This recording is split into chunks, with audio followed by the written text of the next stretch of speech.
Donnie Walsh is gone as president of basketball operations for the New York Knicks. Yes! There's the horn. That means it's time for the American Sports Show. Now, here's the man with the plan, the rude dude, the sultan of sports himself. Here's your host, Mr. Ted LaRue. Welcome to the American Sports Show. I am your host, Ted LaRue, and Donnie Walsh has been let go, we'll say, as president of basketball operations for the New York Knicks. What does this mean for the team on 33rd and 7th in New York City? Well, I think this is a step in the right direction. I think Dolan made a good move as owner of the New York Knicks. Donnie Walsh, he said he wasn't at 100%. He wasn't at 100% recruiting LeBron James to come to New York. He wasn't at 100%, dealing with the Carmelo Anthony situation.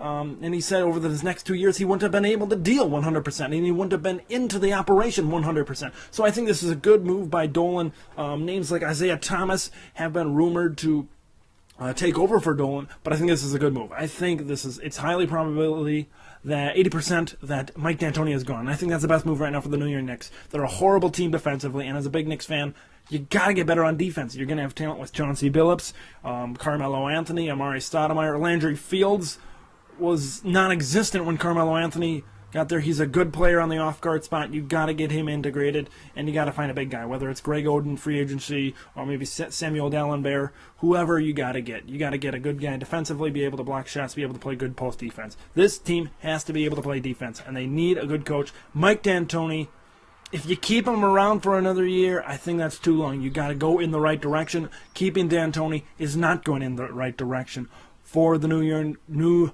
York Knicks. I think going forward, obviously the summer of 2012 is big. Guys like Darren Williams, Chris Paul, Dwight Howard, big guys that can come to New York. And New York, it's likely that Billups will play this year throughout New York, make his $14 million, and then a bunch of cap space will clear up for New York for either maybe Darren Williams if he opts out of New Jersey, or Chris Paul if he opts out of New Orleans. So what do you guys think? I think this is a step in the right direction for the New York Knicks. Follow us on Twitter, twitter.com/U_sports_show. Follow us, like us on Facebook, American Sports Show. And we'll see you in the next video. Have a great day.